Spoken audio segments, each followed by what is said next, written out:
Hey, hello everybody, and welcome back to our coverage of the MWave Go4LoL Cup presented by ESL. My name is Pastry Tram, and we are in semi-finals already. Goodness gracious, on a very special Father's Day Go4LoL. I'm going to be joined by Papa Smithy for this match between my little Yordles and Sequential. Papa, how you doing, man?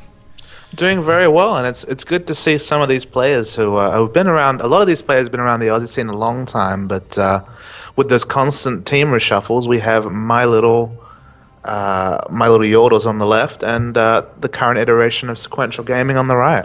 Yep, so that's why I kind of hinted at it in my tweet. It was kind of a new team versus an old team. What that really means is just a bunch of old players playing in a new team. So Sequential, of course, a well-established brand actually in Australian esports, not just in League of Legends. They are playing with, I believe, Tice and Zerkt is their, maybe Equinox as well, is their only, I guess, I say original. With all the shuffles that have happened, it's kind of hard to say original, but I know those three have, I think, at least played under the team before, and I guess our new additions... Equinox used to be on Reborn, if you recall. I do remember, so I guess he wasn't then. So Tyson Zerkt, who I believe is actually Zerkt, even though it says Zerkt V2. I guess the two guys that have played under the Sequential banner before, we had added Xmox from Reborn, Slave of Lord, actually from Mindfreak. Well, they had a shuffle as well, and I guess Swiper is their new addition as well, who I've actually never heard of, but I'm assuming he's doing quite well. He has a lot of ranked teams with his name in them, so he must be a legend. Good stuff. Anyway, I guess we'll talk about my little Yours in a second, but the draft has well and truly started at this point. The bans are out. Diana, Rumble, and Ezreal are the bans there from My Little Yordles, and Singed, Shen, and Blitzcrank are the bans out from the Sequential side. So My Little Yordles are going to go with a first pick Malphite, similar to what we saw in the last game. And apparently, my volume keeps dropping. Gets through. Wow. You don't get to see the cow very often, do you, Pastry? I do love some cow. And no, he's not been banned recently, right? He has been nerfed, and I believe he's been banned in the previous games, although maybe he's been overlooked. But, you know, even with the 50 range nerf on his headbutt, which really takes away from his potency of the headbutt pulverize, he's still a massively strong CC tank. Yep, just trying to check. Apparently my volume has gone off again. I haven't changed anything from the last game. Hoping it's okay. Looks alright from where I am, so just let me know, guys. If it's still really bad, let me know. Otherwise, I think it's okay. So just quickly again, stream chat, I rely on you. Okay, apparently I can be heard. Just keep letting me know. I'm not going to say that name in the chat. That is very creative. However, anyway, it looks good from my end. Hopefully it's good. If you're having problems, guys, just go ahead and refresh. That will probably fix any of your problems.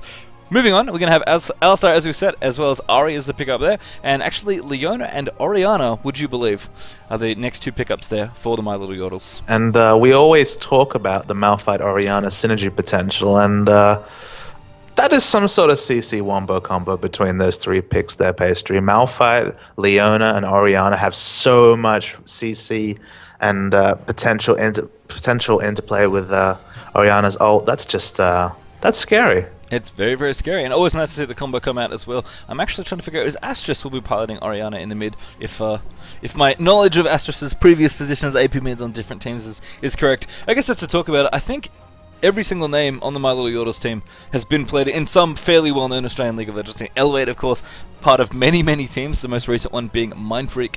Hubbusker, of course, was part of Reborn, just like Equinox, so I guess they'll be battling it out. Jack was on Frey before they had a bit of a disbanding, and I believe Erectimus was also on... He was on A-Team, I just can't remember. And he was on Mousegasm with Astrus. He was too, and Astrus, of course, before Mousegasm was on MF as well. So these are definitely some really, really well-known players, and I think the fact that these two teams have made it through to the semi-finals tells a lot about just how good they are. So I think we're going to see continuing the trend of excellent League of Legends here. So I'm excited. Nunu and Sivir, would you believe, are getting picked up now as well. Sivir, when is the last time you saw Sivir? How many months ago, Smithy? On the Australian scene, she's definitely not seen that much. Some people speculate, I know Daniel from Gamecom speculates, because one of her greatest strengths is that ability to clutch shield something, and on Australian ping that can be difficult. I know people complain about Alistar combo, but that seems just fine to me. But still, trying to spell shield that perfect last second spell shield is fairly difficult. But in international play, I know CLG were rocking the Sivir picks just yesterday or 2 days ago now. So I mean, I think she's going to come back, especially with all the nerfs to like the A tier AD carries, the Corki, which we see are at Gymnast picking up here, the Graves and the Ezreal, all getting touched down a bit, and I think Sivir's ultimate and utility bringing her back into the fray. Yeah, and I think a good point there as well. Played yesterday to Counter Blitz. I sadly have not been able to catch up with the NA regionals that were at PAX. I think That's okay. No spoilers from me. The other one thing I want to point out here is that Jack Attack is technically a sub. I don't believe that he is an official member of My Little Ponies. yes, I believe he was joking about what he needed in order to stay on this team, which was fairly funny. Well, we'll have to see. We will. I will let the cat out of the bag if it comes true. Yeah, absolutely, and it could be a very interesting finals. We'll see. Hecarim last pick makes me ridiculously happy. By the way, I'm very excited to see him. And that is Habuska's. I mean, Habuska, if you've known him on this channel, he has been hovering around the 1500 elo for a long time, but he's gone away, dedicated himself to jungling, and is now a 1900 jungler. And the secret to his success, he would say, is the horsey. And with a name like My Little Yordles and picking up the horsey, I think Habuska is going to try and set the tone here with some really impressive Hecarim play. Yeah, and last pick, Yorick, will come up here as well from Slave, who trolled us a little bit with an Eve. Sequential, of course, have been the team that forever trolled people in Champ Select. So we had both Tice and Slave running that one there. And if you look, that's the funny thing though. If you change the members, you still seem to get the ethos, and we still see plenty of trolling from Sequential. But we should still also see some fantastic play as well. Sequential, no slouches. And MWave is very exciting, potentially exciting new team. We'll have to see. Again, had a lot of great players on them. They've clearly done fairly well today. And it's interesting because we wanted to cover them early on. We were like, oh, what do we do? We went with a different game instead. Actually, great to see them here through to the semi-final. So we will get to cover this game with this lineup and see exactly where they're going to be going. Because with, again, all the shuffling that's been happening around, this could be one of the strongest new teams that's coming up. So I think this will be a big game for both these teams as the Basketball Champ Select. I'm guessing there was some sort of swap problems there, but that's a good question. What do you just enter the tournament code in again? I don't even know. I'm not sure. I believe maybe we'll just sit tight and see. Yes, I believe he can rejoin by entering the tournament code in, so he should be able to get back in, which is good. And then we'll just sit tight until we are told otherwise. But I believe get to see some troll bans and perhaps secret messages with the bans. Yeah, that could be fun. Hopefully, like USA. I believe there's no intention of picking a different champion. No. It'd just be some sort of swap problem. People are not likely to do that. Yep, just while chat is asking for it as well, we've got a little bit of downtime here. The brackets are right here for you. Oh, someone already linked him. Thank you, Nerfherder. He linked them already. Good times. And Mr. Stewie with the second link, just in case you missed it. Oh, good times. Mr. Stewie. Looking very good. I believe they are waiting for their semi-final. Actually, hasn't that been determined? I thought it might have been. It has been determined, but it doesn't mean it's starting right now. That's true. It's them versus Immunity. Yep. Which would also be a very big game. I mean, it's kind of unfortunate we can't cover both. We may get lucky and be able to do both. We do have the time for it. We'll have to see. I guess that's up to the admins and how they think it's all running. But we're definitely going to get this awesome game coming out as well. It looks like these guys are going to pick back through their champions real quick. Oh, I'll quickly go ahead and hide the summons Equinox again. does not agree with this and is picking fairly slowly. Lock in. We already know what you picked. You know, just taking a moment. Alright. Of course, one of the features of this happening is that we generally have the players pick the champions they're going to play, just in case. I guess it might have been a swap bug, actually, that happened. I'm not sure if you pointed that out. I think Sequential had a lot of room for trading there, because they have both Alistair and Nunu on their team, which are, you could argue, equally adept at jungling and being support. So they do have some flexibility, but, I mean, I guess we'll wait the 55 seconds and know for sure. Yeah, I mean, there are still, but assuming the swap feature isn't bugged, there are potentials here to switch them around. But this is one of the things that it's interesting whenever you get a remake of a game. Usually, when you need to repick a champion, or if you have something like the swap bug come up, because the players can see each other's names, you usually end up knowing what is going to happen. So information that My Little Yordles may not have had before, they will now have if they kind of piece it all together, and they know these players very well. In fact, both these teams will know all these players quite well, so they should know that, Slave is the jungler, he will be jungling for their team. Is likely going to be jungling as Alistar. We could see, we've got 20 more seconds, could see a couple of troll swaps come out, but I believe this current lineup with these players playing these champions will hold. And it's just kind of an interesting feature of how that works out. I don't know if any changes would have been made at all. I actually don't know what the rules say about making changes after a drop. I believe you can't. You have to run exactly what you ran before. But I guess if they hadn't really decided yet, who knows? But all speculation aside, we are now able to reveal off the summoners, and there they are for you. And I guess no real surprises there. Nunu is going to be the support, and Alistar is going to be the jungle, which seems to be their preferred roles in terms of where they're being played lately. Yeah, for sure. I mean, I don't know if I 100% agree with that, just because Alistair's jungle kind of hurt by the range nerf on Headbutt and the suite of nerfs before it was passive and the like. And Nuna's been seeing a lot of play. I mean, Odd One leads the charge on that one with really counter jungling and being a nuisance. So I think they're both really flexible picks, but they've elected to go with Alistair, which just means that the lane pressure, you just can't afford, if you're on the My Little Yordles team, to go past a certain point in lane, or Alistair will be there with all his CC to displace you and make your life just a living hell. Yep, I do love Jungle New, and I'm sad not to see him here, but we're going to go ahead and run Alistair in the jungle instead. Habaskar, as we kind of alluded to earlier in the draft, is we are going to have Hecarim actually being played in the jungle as well. Actually, I need to quickly find an admin. 1 second for me. But Hecarim is going to be in the jungle there as well, and of course we've talked about the combo already of Orianna Malphite. What do you think of Corki Leona, actually? I think Corki Leona is a lane that saw a lot of prominence recently. There was originally a bug where Leona's passive would constantly reapply with Gatling Gun, which I believe was changed, but the burst potential there and the amount of mixed damage because of the physical and true damage from Corki's auto attacks in the midst of all the magic damage from Leona's passive and Corki's magical abilities is just a frightening lane damage-wise. Yeah, so Pizzas 21 actually calling in a Zubu lane swap. Well, we kind of haven't thought about that in the games that we've done before. Everything's actually played out normally, but definitely still a possibility. Do you maybe expect a lane swap from either of these teams?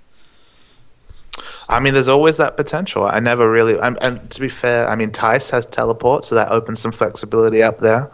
I don't know what to expect. I'm not even going to speculate. I'm going to let the teams decide. But, yeah, I'm not sure. Okay, I think that's smart. Someone make an interesting point as well. Now, we talked about Zergt, of course. We assumed that was Zergt V2, unless he's swapped to AD carry. No, Zergt, this is something I actually have a bit of information on. Zergt is now an AD carry. Oh, okay. Well, there we go. So Swiper is a new bid and Zergt has moved from AP. The reason why pastry time, for the viewers who haven't been around for quite as long, is a bit incredulous is that Zergt took a very long time SQL AP carry. Yes, he was. And I simply assumed he would take the same role, but there we go. It's actually, I mean, we've got a lot of players, changing from their previous roles. Habaskar, of course, was, I think, he's played a lot of roles. He was top lane, he was AD carry. Seems to have settled on jungle. Yeah, he's a flexible player, but jungle appears to be his current calling. Yeah. And, we'll see exactly how he plays. I mean, Slaverlord, no slouch in the jungle. Very, very strong jungler. So we'll have to see exactly how this plays out. And a lot of interesting picks here. Kind of, I guess, a little bit off the beaten path, shall we say, in terms of picks. I mean, certainly champions that we've seen before. Nothing, I'm not claiming anything amazingly original, but, yeah, just interesting to see exactly what's been picked here. And I guess champions that we don't often see, at least recently, in, I guess, the metagame, quote-unquote. Yeah, we'll see how it works out, but I'm very excited to see, especially Malphite Orianna. They are always an absolute joy to watch. Good times as well. Also, glad to see that a Reddit post seems to have garnered a few new Australians. Welcome. Welcome. Pleasure to have you all on board. Yeah, we've actually got quite a few viewers for this one, so thanks for joining us, guys. This is the first ever ESL Australia broadcast of any game at all. So great to be bringing you this one. And of course, I personally love League of Legends, so great to be bringing you LoL as the first one as well. We will be running this tournament pretty much every single Sunday. Unless there is another event running, in which case you have that instead, which will be great. But yeah, there's going to be a lot of League of Legends coming up this month as well. If you guys haven't heard already, the IEM China qualifiers for the rest of Asia, which includes Australia, will be coming up this Thursday and Friday, so you guys can look forward to that. This week is going to be massive, and looks like Jack is having a couple of ping problems over from New Zealand, so hopefully that fixes up for him. Yes, hopefully that doesn't persist, but they do have the pause option available. I believe we'll have a pause. Shidong, yes, pretty much every Sunday. And again, unless there is a clash, we'll be running it as often as we can. Go4LoL is awesome. I mean, guys, if you want to sign up, you have the option. It's open to any team. And it's amazing. The sign-ups actually stay open till the moment the tournament brackets come out. So even if you're just rushing together to put in a team, don't hesitate to register late. Yeah, I mean, definitely try and get in, obviously, within the prescribed registration time. But there is always room to be. And it's very cool. I mean, this has been it's been an interesting experience. We've had obviously the new stuff. The tournament codes and tinkering with that. Yeah, we've had to, had the tournament code come out. The ESL system as well seems to be working quite well. That's all done through their website, which you can visit. It's on National ESL nationalesl.com/au/LOL/Go4LoL if you want to get the Go4LoL stuff in particular. Jack actually finds Tice here as well, by the way, managing to cue Granite Shard to not Granite Shard, is it? It's Seismic Shard. Apologies, everybody. Granite Shard is something else. And yes, these dudes are playing from their house, as a Geodude Granite puts it. Shield is the passive. Good, Yes. Good try. I tried very hard. Got them mixed And up. got so far. But yes, this isn't... Yes. Oh, no. You just But in did the that. end. Wow. Anyway, so if you guys are just joining us, we're in the semi-finals here of the MWave Go4LoL tournament presented by ESL Australia. My name is Patient Time. I'm being joined by Papa Smithy for this one, and it's going to be My Little Yordles versus Sequential. So, My Little Yordles, your blue team for this evening. Jack Attack, they're recalling away as Malphite, presumably to get an extra potion. I will Elevate, also known as Elevate. Going to be playing AD carry. Hecarim is going to be in the jungle being played by Habuska. Erect Jimis running on Leona there as support, and Astrus Falloff, also just known as Astrus, is going to be playing AP mid for them. Over on the Sequential side, Slave of Lord will be starting on these wolves as Alistar in the jungle. Tice is going to be running up on Yorick in the top lane. Swiper is going to be playing Ari. We've got Zerkt V2 up in top lane. He's going to be playing on Sivir, and Equinox now on Nunu, and looks like Pitts has called it. There is going to be a swap, and I think it'll actually be dual lane versus dual lane up in top as well, given that we've got Leona and Corki still hanging around here. And yep, Jack confirmed this by walking bottom as Malphite. So nice call there from Pitts. Zerkt, as you can see, hanging back. He doesn't want to show himself too early. Yep. But I think, you know, the CS is coming. They'll have to definitely get there eventually. I wonder if Sivir will actually sacrifice the CS for this. Actually, they might try and might do something very fancy here. But Gymnast sees what's up. He's like, yeah, okay. I'm not afraid of you. And now all the secrecy is lost. Yep. Everybody knows. It's like, oh, dual lanes. Alright, so bit of a swap. The swaps will happen. What do you think happens in a situation where you end up with basically just reversing the lanes? You know, there's no 1v2 lanes present at all. Because 1v2 I think creates a very interesting and particular dynamic. But I think in this situation, there's not a really whole lot. There's not a whole lot going on in terms of when this happens. It feels very even to me. Well, you 1v2 for a multitude of reasons. You might want to put a hyper-scaling lane in a 2v1 situation to guarantee farm. You might want to pressure top turrets because you've chosen a harder pushing top lane. I think in this case, they actually have pretty balanced lanes. I mean, Leona can definitely punish once she gets a few levels than merely Nunu, but I don't think there was... I mean, obviously Yorick Mori are better 1v2 than Malphite, but Malphite actually pretty decent at it. So in a lot of ways, both teams are even. So I don't think they lose too much from this whole situation, but a bit of dragon control.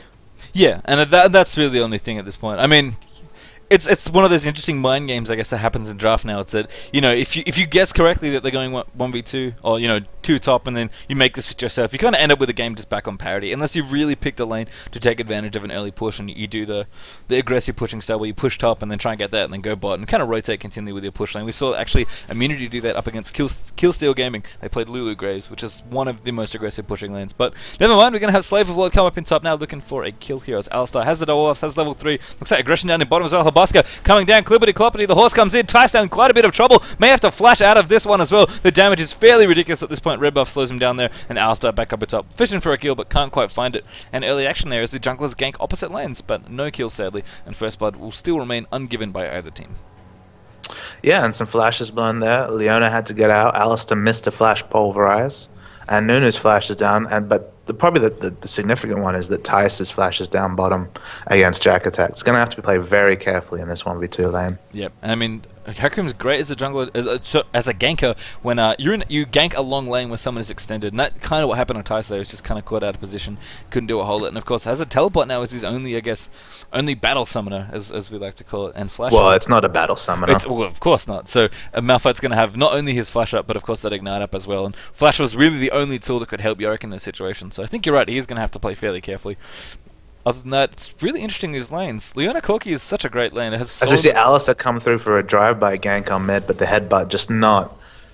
I mean, I think he wanted to headbutt into that terrain there and then get a kind of a second stun into the pulverize, but it just didn't come to be that time.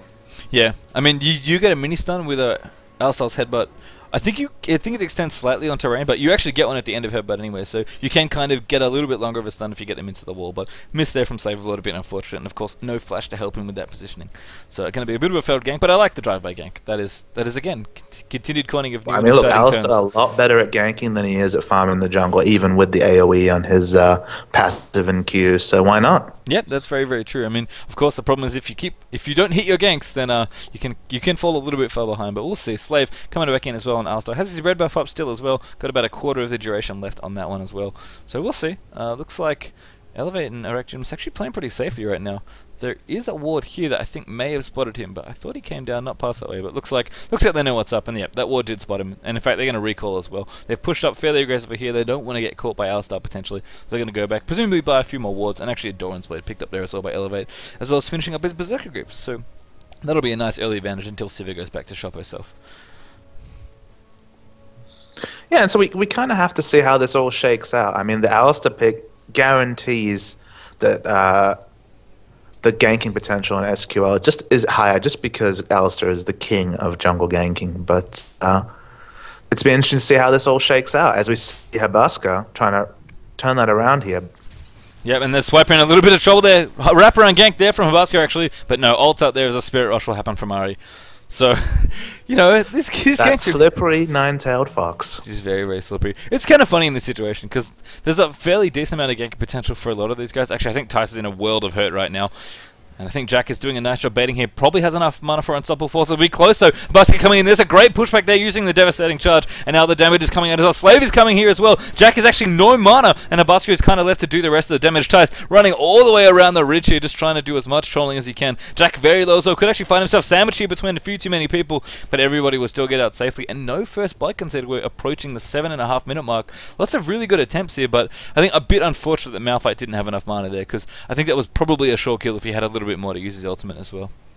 Definitely, I do agree there. If he had anywhere near full mana, that would have panned out differently.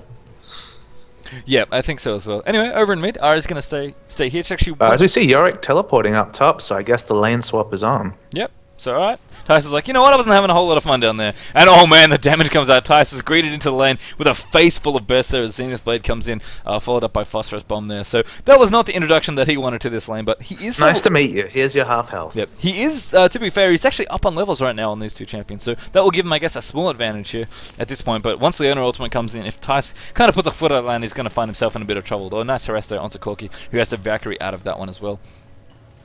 Back over in mid, what's going on? It's just Orianna up against Ahri. This matchup seems, I'd say, probably a wash at this point. I mean, Orianna's kind of a champion that it doesn't lane particularly well, in my opinion.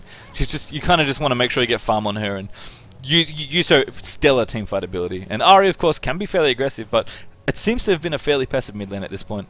Well, she had to use, I think Ahri has a lot of kill potential once her ult gets up, but she had to use it almost instantly defensively. So now that her ult's back up just now, perhaps we'll see a play in mid. Yeah, we are going to see blue up here picked up by Astros, who's got Chalice of Harmony as well, so going to have plenty of mana right now, be able to kind of farm out these creep waves. But Ahri does have blue as well, picked it up, I think, probably a minute or so ago. And we could see a roam now. I mean, Ahri's got very, very strong roam as well. That's definitely something you want to try and stay on top of Ahri if you can, just to make sure she doesn't get out of your lane too often, because it can be kind of hard for Ahri to catch up. She's fairly mobile as well herself, and she definitely adds a lot to any sort of gank or roam situation as well. But right now it seems like a lot of AoE is being spammed out, and these guys are mainly focusing on their farm. Speaking of farm, down in bottom, we're going to have Sivir and Nunu continuing to farm their way. Actually, Jack is now in his own 1v2 lane as well. We did see, of course, the swap being made there by Sequential. I don't know how much fun Malphite is going to have down here. But he does have a Philosopher's Stone to kind of help him out in terms of regeneration, and of course gold as well. But right now, I mean, Malphite can't really do a whole lot with Seismic Shards. You can see Zerk there actually spell shooting one away. It's worth noting though that Corki's Stone had just backed, so they did have the potential to swap up lanes again. But clearly, Jack is confident with this and comfortable with this situation. Yeah, I think Malphite's going to find himself in a position where he's just going to try and farm up. On the other hand, I think Tice is actually in a fairly strong position here as Yorick, but I think Corki and Leona are trying to be as aggressive as they possibly can and just push this lane fairly hard. I mean, Malphite's got quite a bit of AoE. It's a little bit harder to push against him, but I think Yorick's a fine champion to push against in a 1v2 lane. Obviously, in 1v1s, Yorick is known for his pushing power of his own. But we shall see. Slave of Lord actually now has Boots of Mobility, which he went for first as well. So Shades of a Zibu Blaze here with this one. Flash is back up as well here in the mid. So could try and pick up a kill there. Habaska actually coming in as well there, but I think Swiper knows what's up. There is a ward there actually. You can see just over here. It is worth knowing though that the cost of rushing those Boots of Mobility is no GP10 on Slave right now. Yeah, and he's only got a Fairy Charm, really, really hurting pretty much for stats, and he's actually not even level 6 yet, so isn't even able to do some epic Alistar tower dives that we like to see. So no successful ganks here. Again, we still haven't had First Blood happen 10.5 minutes in. Slave is going to try a fairly big play here on Jack, but I think he has been sided by more than one ward at this point, actually, so Probably not going to be. Oh, well, here we go. Maybe he's going to try and come in there. I think this is probably a few too many resources. Slave actually trying to look to push in there. Lots and lots of damage are being dealt there by Jack. Seismic Shroud straight to the face of Ali. He is level 6 now as well, so we could see a potential tower dive here. But again, Malphite fairly good at clearing creep waves out with his E. And as that all happens, we see top tower is going to go down here. Yep. And so I think this swap actually working out, bizarrely enough, working out for my little Yordles. Even though it was Sequential that initiated the swap. So I think that's the reason we didn't see them swap back. Is like, you know what, we're actually totally fine with this. And it paid off there. First tower there. First tower goes down before first blood. And my little Yordles pick up a small advantage there. It'll be interesting to see what they do with this. Because now that they have a turret down, they have a few options. They could just head back down bot and try and 3-man push down that turret. Or they could try and force objectives. They have these options. It's just Slave took a lot of damage here. Great play there from Jack. Slave will actually get out there with his ultimate. Ignite will tick down, but it's not going to be enough there. Jack actually wants to come in for more, but Hecarim very, very quickly is going to come in there. Great absolute zero there from Equinox to try and channel up a little bit. Habasco picks it up there with Onslaught of Shadows, and First Blood finally gets picked up there by Hecarim. Nice play there from Habasco. I mean, this horse is so very, very fast, and we're talking about differences in junglers. That's not only First Blood to Hecarim. He's got 2 GP10s ticking away already to Slaves. And 2 levels. And 2 levels to Slaves, 0 GP10s. I mean, when you play Alistar like this, you really, really rely on getting successful ganks, and given that we've only had First Blood just now and it wasn't on his team, I think we can safely say that Alistar has not done the job that he would have liked to do in this situation, and we are going to see Dragon actually the first reward of taking down top turret is it's going to be a very easy Dragon pickup here. Yep. And there's Dragon, 12 minutes in. I mean, it is worth noting with Alistar that he's not very item reliant. He's just as survivable in a team fight with his ultimate as compared to Habasco with the Heart of Gold and Philosopher's Stone advantage. But you're right. When it gets to later game, when Alistar's ultimate isn't the only tool he needs to win a team fight, he's definitely going to be behind. As if we look at the gold right now, Habasco's at 3,600 gold versus Alistar's 2,100. That hurt, and that really hurts, especially without a GP10. Like, Hecarim's just, I mean, out farming as well, which is fairly obvious. Hecarim's just farms better, despite not being that good at farming. But Alistar, he just can't clear the jungle. He's very reliant on ganks. It almost feels like, I'm trying to think, not quite Lee Sin, because Lee Sin actually farms quite well. But when you play these aggressive gank style junglers, especially when you go Boots of Mobility first, instead of your Philo Stone, I mean, Slave's just, he's not having fun right now. And looks like down in bottom, actually damage coming out as well. Leona will get proc there, but Zerk managed to get out of that one. So no ult there from Heroic Gymnast. And looks like we've swapped yet again. So top tower actually didn't go down, took quite a bit of damage. So Tice did a good job pushing in there as that dragon got taken out as well. But we have had the lanes, I guess, swap back to their normal positions at this point. We are going to have the top laners in top, down and bottom. I think we have more action. Oh, my mouse not fast enough. That makes me very sad. But Tice is going to flash on here as well. Elevate actually picks up a kill there onto Nunu. Apologies for just missing that one. I literally took my hand off the mouse at the worst possible time. And a lot of boomerang there coming into Gymnast's back, but it's not going to be enough. And they will get away safely. So 2-0 now early on here for my little Yordles. And I think just given the general landscape of this game, they've got quite an advantage. And I think the gold tells that story as well. We are getting dangerously close. In fact, we are 4,000 gold in the lead already for my little Yordles, and that's a fairly big advantage. 15 minutes in, and that's obviously farm, that's obviously dragon, and there's 2 kills in there as well. But I don't think you expect it to be that bad at this point, and I guess it is. Is my observation. Yeah, and Habasco narrowly lives with his life there, trying to challenge Ahri and farm in front of Ahri in mid lane, and Ahri doing very well this game. Still unsure what build she's going to go for, just the Dorans and the Blasting One, which kind of masks which build. We've seen a lot more DPS Aries recently, favouring the DFG and Death Cap early builds rather than the Rylay's Abyssal that we've been seeing a lot more. Oh wow, and that was a great kill there actually. Equinox picks that one up with absolute zero. Tice came back around, tried to slow Elevate with his Omen. Have a look at red buff here. This could be painful for Slave. Oh, and Slave's getting taken out. Jack comes in there as well. The ultimate will be used. Alistar, great ultimate there from Astros to keep him in there, and Jack picks up credit for that kill, and the red buff he'll get as well. And that was almost overkill, let's be honest. But it looks so cool. It did look cool. Malphite Orianna, And cool. and yeah, it looks so awesome when it works well. And Astra's a very accomplished Orianna player, which is, I mean, it's just so wonderful to watch. I think you're right, it probably was overkill, but I don't care. He's blue buff. He can do it. He can do that as many times as he like. and I'll Fair be enough. happy. I will not challenge you. Yeah, I just turned up the in-game sounds as well, guys, because people sound a bit too low. Apologies, I believe they were. There we are, that's all the way up to full. If they're still too low, let me know, and I'll turn them up as well. They are actually down on my mixer, because the rank music is too loud when I'm in Champ Select.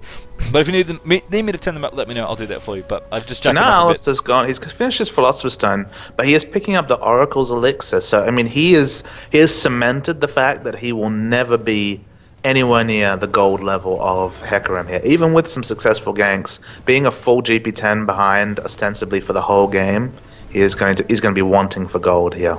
Yeah, I mean, Oracles, do you really need the map control at this point? Like, it's not like when in lanes you can systematically pick off wards and then set up ganks in lanes.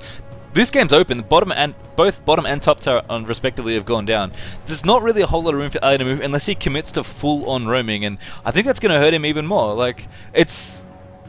I don't know. I would almost rather see another... just accept that you need more farm at this point. Just go triple GP10 and see if you can salvage a bit, because I like Oracles early when the first dragon hasn't been taken and when there are still lanes to gank, but... I don't know. I think I fear for Slave's economy very, very much. It's GFC Alistar right now, in my opinion, and it's just... I don't think that's where you want to be. As we see a pause come through here and some interesting chat go on here, nothing worth repeating, but where do you feel the game sits at this point? I mean, a 4k gold difference, which, is quite significant for 16 minutes, but not outlandish. What's your take on how the game's panned out so far? I think Yordles are in a very strong position. It's not it's not a commanding lead that they can look to snowball and really roll over the enemy team, but they're in a really good spot. I mean, Jack's doing great on farm. You can see, actually, I'm going to tab over to the gold verse. This will probably make it a bit easier to illustrate. You can see 4,800 to 3,700, so he's 1,000 gold up on, I guess, his lane opponent, although it kind of depends how you want to talk about it. Top turret will go down here, so nice aggression there from Sivir and the Yorick, managing to pick that one up. Ari currently sitting 5,200 or thereabouts to 5,400, so Astra with a small leading goal, but nothing amazing. Where are we? Corki, 5,100 to Sivir's 4,600, so elevate a 600 gold or so up there, and I think Hecarim vs Alistar is just sad times. I don't want to look at it, but I will, and it's getting scarily close to 2,000 in the lead there. Teleport actually, I think, coming in from Tyres, but Havaska goes a little bit too deep here. Slave will come in. Pulverize just missed it. Onslaught Shadows right out there as well, and there's a slow from Jack to try and get him out. Great save there from Jack Attack, and I think Slave's going to be a little bit mad he just missed that Pulverize, because that was probably a free kill if he hit it. And both mid laners hoarding gold here. 1,600 gold on Orianna and over 2,000 on Ari, so this is the part where we'll see her build kind of come to fruition. She could get an Abyssal Scepter straight up. She could build an Elixir Raj Rod into a Death Cap. Swiper has a lot of options here. Yeah, I mean, and I think a lot of the mid-game for Sequential will determine exactly what Ari wants to do there. Astra's kind of getting taken out. Great charm actually will hit, but not going to come in. There's a great flash away from Astras as well. Committing a little bit too late here and Elevate with plenty of damage there for that Alistar. He's building up towards a fairly fast Infinity Edge here as well. I mean, we compare what Corki's going on in terms of items to Sivir, who's probably sitting on a bit of gold, 700 or so. I mean, I just think in general, mid lane seems fairly even, and top and bottom, and jungle in particular, are going very, very well for my little Yordles. So they have a good presence here, kind of in this early status of, I guess, the mid game we're in now. But we'll see. I mean, I think the next Dragon fight will tell a lot about them, but I don't even think Sequential are going to contest it. And I guess I fear for their late game most of all, just given the current advantage that my little Yordles have. I think their mid game push is going to be very, very strong when it comes to it. And kind of bleeding on from there, I think Baron could be an objective they have trouble contesting, and if they fight for this dragon, I think it'll tell a lot about this game, but we'll have to see. They are setting up for it now. Leona does have an Oracle's of her own now as well, so able to clear out a bit more of the wards around here, which I think is a great choice at this point in the game. I think my little Yordle, realize they're in a fairly good position. We are potentially going to have initiation here.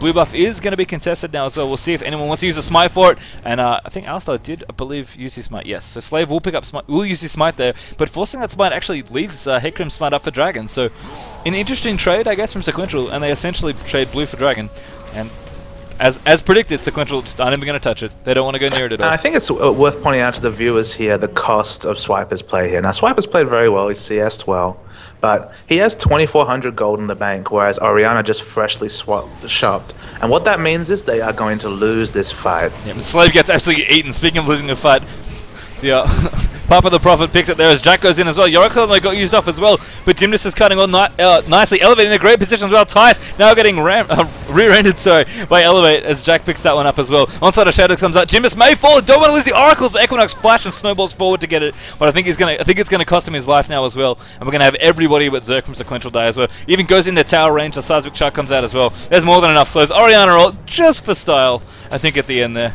And there's, I think 1 for 4 at the end of the day when all's said and done, and 7 for 2, and now there's mid turret as well in the lead for my little Yordles. And it's kind of a subtle thing, the gold situation, but at the end of the day, if you have 2,400 gold in the bank and you fight, it's the same as if you were feeding and never had that 2,400 gold in the first place. You don't get anything out of gold in the bank, and it's just such. It's not something that is really preached. It's not something that you might know if you don't play a lot of arranged fives, but it's almost baiting your team to be a high level, not, a decent score. I believe it was 0-0-0 at the time, so not feeding, that's for sure. But having all that gold in the bank, if your teammates look at you as the AP mid and you're well farmed and you should have a lot of gold, you assume that they have the items to fight, and in that case, Swiper really did not. Yeah, I mean, he went straight Rylai's here, which would have been absolutely fantastic in that team fight. Well, that's, what's the difference between a blasting wand and a Rylai? It's 500 health and 40 ability power and the slowing ability. That's, that's massive. And who can say what would happen in the fight? It might have gone pretty much the same way, but even if they got 1 or 2 more members of my little Yordles, it could have made a difference. Yeah, absolutely. And oh my goodness, I just tabbed over there, clicked on Hecarim casually. This dude is fed out of his mind. He's a Trinity Force. When I used to jungle, people would always talk about Triforce builds on some champions like Shaco and Hecarim, and I'd always be like, but see, you're a jungler. You're never going to have the income to get the Triforce at a respectable time. But 21-minute Triforce with 2 GP10s, that's a very fed horsey. That's respectable for top lane. That's respectable for any lane. Yeah, mid lane. Yeah, Halaski's feeling pretty good right now, and I mean, he's played great on this Hecarim, and I think just things like that, when we look over now, Corki has Infinity compare Edge. It to Alistair's items. No, I don't want to.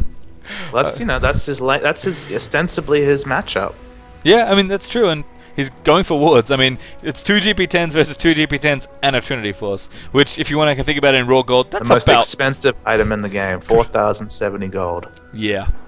Alistar's in trouble. And Boots won. Come on, Boots won. That's true. He does have Boots won. He's not like he's one of the fastest champions in the game or anything. That's fine. And I think we are having an interesting bait actually set up here as well by my little Yordles. They're all hiding here in this bush down here from red. And I think Malphite is looking just for the perfect ultimate here. We'll see what he can do. There's lots of perks being thrown out. Charms and balls getting thrown out as well by Ari and Ari respectively. And I think we're just going to see a slow, gentle push here. My little Yordles, I mean, if they are a new team, I mean, they're obviously, as we pointed out, they're of established players, but this team is new, and I don't know how much they've actually played together. If anything can be said for this group, their experience will teach them that they don't need to rush a game in this spot. And the last thing we ever want to do when you're ahead, especially this ahead, is throw any type of advantage you have. So we just see them. They're playing very, very carefully. If they find a good initiation under the tower, fine. They'll hit it. But right now, they're just using the Corki poke, using the Orianna poke, which is great right now between Corki's generally low mana cost and Orianna's blue buff that she's got right now. They're just going to slowly take this tower damage. And if Sequential put a foot out of line, they're going to get absolutely ruffle stomped in the next team fight. They have an amazing punish team, but there's no need to turret dive. They have the amazing AoE, they have engage, they have consistent damage. But why take the risk? Yeah, I mean, they don't have heals, which is a little bit awkward, but they're actually doing a pretty good job of not taking too much damage. I have shields, I guess, which is something I... Is it wrong that the moment that I see Hecarim get the Orianna ball, I expect crazy things to happen? No, that is exactly what you expect. Even if it's, a full-on tower dive, I'm like, oh boy, I know where this is going. And it's funny, we talked about Malphite Orianna and champs, like, Hecarim Orianna is almost as good, if not better. Orianna, also good. Leona Orianna Malphite Hecarim?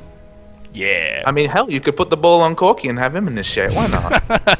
Valkyrie! Valkyrie, exactly. If he buys a GA, I think they should do it. I think if Elevate's next item is GA, I want to see it. They're going to back off now as well. This could potentially leave them open to getting Baron taken away from them, by the way. So I don't think that SQL are in any position to do a Baron here. If they do it, and yes, I did say do it, it will be very slow. Very, very slow Baron. They can't afford to do that. Alistar, quite possibly the worst jungler to ever do Baron with. Yeah, probably. Quite possibly. He'd be right up there. Yeah. I mean, we talked Doesn't about... really do damage. No, he just kind of heals on things. Anyway. I mean, Infinity had just finished up for Sivir now as well, so she's got damage. I'm assuming Elevate has some fairly large amount of gold to spend, about 1,000, whereas Sivir's banked 360 or so. So not too much difference right now in terms of items, but obviously as the gold ticks away, Elevate will have his Zeal, and I guess theoretically his Phantom Dancer faster than Sivir. There's actually a nice counter push actually coming out here from, oh, here we are, Initiation's coming in, Zenith Blade will hit Tice there, Habaska very, very quick trying to get onto somebody, Leonor actually hits Ari, and now Elevate will do the damage, Onslaught of Shadows gets procced, Leonor zones out Tyson, picks him off, Slave in a lot of trouble there as well, and now Swiper trying to get out, carting back and forth with the Spirit Rush, Loraila's there as well, but not enough there, and now Jack Attack coming straight onto everybody else, Swiper doing a good job carting, but Elevate's damage is pretty ridiculous at this point, Slave somehow gets out of that one alive, and how do you get to Elevate? I mean, Elevate's on Corki here, a very slippery AD carry at the worst of times, and he's got Malphite, Oriana's ult, and Leona in front of him. Oh man, that Swiper gets absolutely destroyed! There's one big one from Corki! That was the big one, yeah. Nice snipe there from Elevate. And you gotta fear for SQL here. I certainly fear for SQL's base, because they currently just lost their mid tower being ravaged and the mid inhibitor. Yeah, Rectum missed the Slave. Just kill Alistair a second time, whatever. Oh man, no ultimate there for Alistair. Pretty much in short, he's going to get absolutely sliced through there. And Habaska, nope, just tanks through it all, not a problem, absolute zero. Nope, alright, he will die there. There's a snowball to the back, we'll pick it up there for Equinox. And the Ghost of Sivir will look to do a bit of damage, but not enough. I have to echo Slave of Lord on Alistair's point in old chat there. The moment after he instantly died there, he put in WTF question mark. If you're playing Alistair, you don't expect to explode. Looks like Elevate has made an appearance on the Great Escape. Oh, Tice. Very tricky, but not enough there. Elevate completely out of mana with no flash. That's true. He could be in trouble here. I mean, Tice will chase as long as he can. Q something to get that speed boost. Equinox is coming, though. Oh, man. Q a minion. Oh, wait, he doesn't even need to. Yeah, Elevate turns around. He's like, maybe I can fight him. No. And tried to CS a bit there. Yeah, I think that's actually the perfect thing there. It is the optimal play. What else is anything else going to do? Yeah, it's true.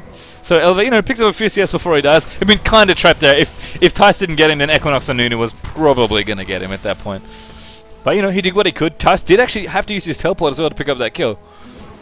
And now Slave's going to come in as well. This could be a nice play here. Jim's in a lot of trouble. There's the ult actually. Oh, Ash just misses his ultimate though. Doesn't move his ball beforehand. And Jack now with the unstoppable force will come in to save his teammates. Equinox very low, getting chased down by Malphite. Jim is low as well. Slave actually still trying to fight there onto Ashes, who gets caught by Ari now as well. Onset of Shadows will pick one up as Swiper slays a wreck. Jim Slave of Lord now still low but still in it. And Habaska is trying to run away as fast as he can away from 4 members of Sequential. But mid tower will go down as well. And Sequential still in this and fighting, but I think once my little Yordles regroup, they're going to take Bayonet in the game. And I don't know. I think SQL need to force another bad situation for my little Yordles there. That was just profiting off first Elevate getting caught, then Leona getting caught. There was a whole lot of people mispositioned there and not communicating. And that, ostensibly will not happen again. Yeah, we are going to have Dragon picked up now as well by Habaska. But I think you're right. I think some nice play there from Sequential. They're just not going to get those opportunities again from my little Yordles. So we'll see. I do expect a Baron Force very, very soon from my little Yordles. I think they're probably going to take this Dragon. Maybe push bot if they want to. Wait for some ult cooldowns to come up. Yeah, definitely. Maybe steal this blue buff as well. Always good to have blue buff. They are going to give it to Elevate actually, so Corki will pick that up for a bit more missile spam. Bottom tower could get pushed in as well, but they decide against it. Some blue caster minions there. Going to see what damage they can do. Interesting that it's just now with the blue buff that Corki's Valkyrie cooldown is the same as pre-nerf. Hey, maybe that's why they gave it to Corki. Who knows? But Elevate... So the 20-second dashes now. I think Elevate's looking to get his Phantom Dancer, and then they'll probably force this Baron. We are having wards actually put up by Gymnast there. But one in the back as well from Sequential guys. And we haven't really talked about items, to be honest, Space Tree. No, not really. I guess we'll have a small lull. It looks like Leona isn't going to get us. The Malphite has a lot of items. Well, there we go. Talk me through Malphite, and I can see he does. Well, he's got the Frozen Heart, which synergizes very well with both the damage side, because he has some armor scaling, the cooldown reduction, which gives him more ultimate and chasing power with his Q, and it's just a fantastic pickup. But then an Abyssal Scepter and a Haunting Gaius makes him actually a damage threat. That's 40 Magic Pen just from items there. So that's if I check the character info, he's got 49 Magic Pen now. No Magic Pen percentage mastery, but that's a lot more damage to both him and his team because of the aura. Yeah, and we are going to see, I guess Baron is certainly going to be baited now by my little Yordles. I've cleared out the wards in the back. And the ults are up, and now they're going to look for an engage here. Hecarim was ready. Devastating charge now on cooldown. But, you know, it'll be back up fairly soon. Hecarim, very, very scary, by the way, in terms of initiation. He just runs so very, very fast. You have to do a double take, and remember that these are the items he has from the jungle. These are not the tier of items you expect on junglers. A Triforce and most of, I guess, a Sunfire Cape? Yeah, I think so as well. That would be a great pickup here as well by Hecarim. I mean, he does a fair amount of hybrid damage, actually. And here comes the Baron bait. Indeedy. I don't think it's even going to be bad. They're probably going to finish it in time. And even if it gets stolen, I don't know if it's going to matter enough. The heroic flash. Steal. Yep, he's going to come in there. No, he can't quite get it. The smite there secures it. And Slave gets absolutely blown up there. And I think Equinox, yeah, it was Equinox there, gets picked up as well. And Hecarim picking up all the kills. Baron, Nunu, and Alistar there as well. Elevate going very far forward. Gets aggressive there. Might get picked off here. And yes, Zerk will pick it up there. But the AoE damage is, I think, more than enough at this point. And there's just a lot of damage coming. Now, Elevate somehow slays Tice at the end there, despite being dead. And now Swipe is... Hecarim ult there. Missed everybody, but didn't even matter. Yeah. Ari's going to come back up, I think. Oh, I thought she got Yorick ulted. Not too sure. But I think that's it at this point. It's an ace there as only Elevate falls there, who got ridiculously aggressive there by Valkyring straight in. And I think they are going to try and finish this one off as well. They and the inhibitor respawns, just to troll them. That's actually going to... Take that. That's going to buy Sequential a lot of time. They are going to lose... There was some GG well plays called from the Sequential side, but it does not appear there's going to be a surrender. No, not quite yet. I mean... I think from that point it looks bad, but I think once that inhibitor comes up, it's like, oh, okay, that's fine. We can keep going. So as I said, the timing of that inhibitor was very, very nice there for Sequential. They'll buy them enough time to make sure they don't lose their Nexus turrets, but I don't think the rest of their base is going to be around for very much longer, but we'll see. Oh man, Slave's trying to finish up Aegis of the Legion. Just to illustrate how far behind Alistar is in this game. You should look at the gold if you want to illustrate some interesting points. Okay, well that is a lot of gold. I'm not. In fact, I don't even say that. I'm just going to let people look at it. I'll leave it up there. You guys can watch it. That's what the difference is right now. And I think... Hey, look, I mean, at the end of the day, Hecarim's definitely much more of a carry jungle than Alistar. You pick Alistar for his early ganking and his CC presence in team fights, but you can't deny the stats there. This is a very fed, very strong Hecarim, and Alistar's struggling to finish an Aegis of the Legion, his first major item. He is still about 400 gold away from at the 30-minute mark. Yeah. You can see Elevate now actually just farming it up, building towards his last whisper, I presume with that pickaxe. Has Infinity Edge and Phantom Dancer already picked up for himself. Zerk, on the other hand, has Infinity Edge and Phantom Dancer of his own, so Sivir actually doing pretty well in terms of items, which is good, but Malphite, I think it's been a little bit of a problem. Malphite and Hecarim, I should say, just kind of bruising through the rest of their team there, and we can see most of these initiations have just been really, really good for my little Yordles. Ashes, on the other hand, now has Rabadons and Zhonya's Hourglass finished up as well as that Chalice of Harmony, so not quite going for Athene's Unholy Grail yet, but I'm sure he'll get there in due time. But lots and lots of ability power. 500. And look, I mean, at the end of the day, at a 30-minute mark here, the major items on the whole of the Sequential team are Deathcap, Ryleys, you could argue Shirelia's, IE and Phantom Dancer, and that's it, among 5 people. Yeah, it's hardly an item a person. Yeah, and we could almost read off one person from my little Yordles, except maybe the support, and find, you know, that many major items as well. I mean, the gold difference as well, fairly telling. I mean, 17 to 7. Auras as well are worth thinking. They got an Abyssal Scepter. And a Frozen Heart, that counts as an aura. And a Frozen Heart, yep.